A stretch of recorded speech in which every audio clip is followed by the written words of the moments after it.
Godot is an open source game engine that's been quickly gaining popularity among indie developers in the last few years, despite being released as open source in 2014. It's completely free to use and able to tackle 2D and 3D games pretty well.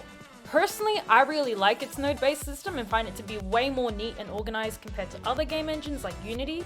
And while it can feel a little different and out of place when first starting to use it, I find it to be really good and helpful. If you've read the title of this video, then you can probably get the gist about what it's going to be about. Disclaimer, this in no way is a tutorial or informative kind of video. This is just going to be me popping off about my game and kind of going through how I designed it and the different phases. But before I jump into how I made it, a little bit of context about me. I discovered Godot after attending a holiday workshop ran by students at my university. They walked us through how to use Godot with people nearby to help you in case you got stuck. I myself needed help multiple times, but I digress. During the workshop, they gave us a file with all the assets we were going to use, and by the end of the 3 hours, I would say we all had a very simple but functioning game. Okay. Hey! Let's go! Needless to say, after that very positive experience of me testing out the game engine for the first time, I needed to mess around with Godot more. So I decided to expand on what I learned and make it even better starting from scratch. This time around, I had a few requirements. One, it was going to be a 2D platform because that was the only thing I knew how to do at the time. Two, it was going to have a candy dessert theme, but not in like a Halloween spooky way. 3, I was going to try and add a new feature into the game I had never experimented with before without any outside help to challenge myself. And of course 4, try and make it look nice.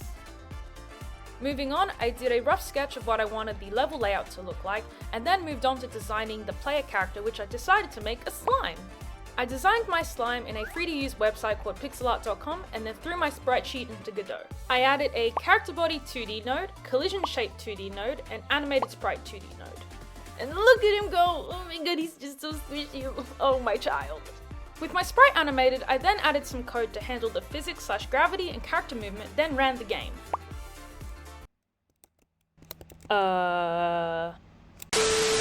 With that totally working and out of the way, I moved on to the next thing, designing an enemy to interact with our player. Since I was going with the dessert theme, I decided to do an ice cream snail. After adding my snail into Godot, I added a raycast 2D and some code to detect if the snail was colliding with anything, and if so, make it change direction. For this snail up here on the top platform, I actually added some invisible blocks that only the snails could collide with so that it wouldn't fall off the platform.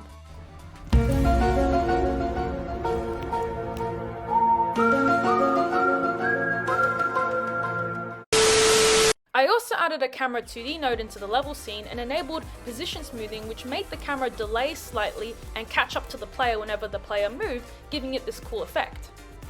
To quickly sum up what else I did, I animated my health bar and added code so that every time the player collided with the snails, it would go down by 2 bars. I then animated this cherry pie asset I found online and added a rainbow glow around it and made it so that when the player picked it up, their health bar would be restored to full health.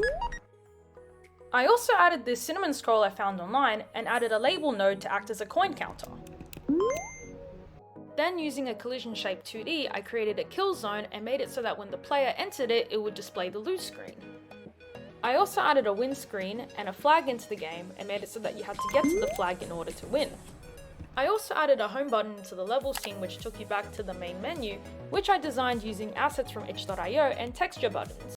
After that, the only thing left to do was to add in and adjust the music I found, and after about 40 hours of work, this is what I had made.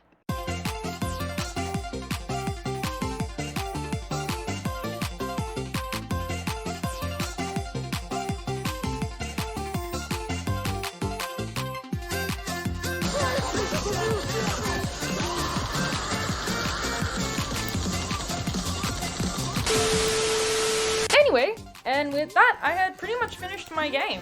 I was pretty happy with it and content to leave it there, but there was one thing that was still bugging me. You probably noticed the dress up button at the start screen, and it doesn't do anything right now. Not only that, but there was also only one slime in the game, so we definitely needed more variety. So I went and did 6 more designs. But now with all of these, I needed a selection screen, and seeing as I hadn't yet completed my third goal, I decided to make this the challenge. After some concepting, sketching, planning out how the code and logic would work, and more concepting, I came up with something I think could work. Essentially how it works is you have two buttons and the characters are stored as numbers. When you press the right button, it increases the character index number by 1, making it appear as if it's flicking through the options when it's just updating the sprite on screen. Same goes when you press the left button, except the index number goes down by 1, and when you reach the minimum or maximum number of this index, one of the arrows will be disabled, indicating you have reached either the start or end of the list. Once I had that done, I threw my new sprites into Godot and animated them, and then worked on the character selection screen and added all the necessary buttons that I needed. I then typed up my code and made sure any necessary scripts auto-loaded when the game started, leaving the only thing left to do was to see if it worked. And sure enough, Woo! Yeah! It went through the options cleanly, the equip button works, and the slime you select actually appears in the level. And with that, I had officially made my first game in Godot. And my thoughts? I love it. Seeing as my experience with Godot and making games before this was 0, and I found it pretty easy to get the hang of, Godot gets an A+ from me. I definitely will be using it again for more projects. I'm also working on another game at the moment, which will be going up on my channel next, but probably not for another few weeks because editing takes a lot of time. Here's a little sneak peek of that, where I made my first game in Scratch, so keep an eye out for that. I'm kinda new to the whole YouTube thing, but hey, if you liked this video, please consider subscribing if you want to see more of me and my games, and feel free to leave any feedback or suggestions in the comments for what you would like to see.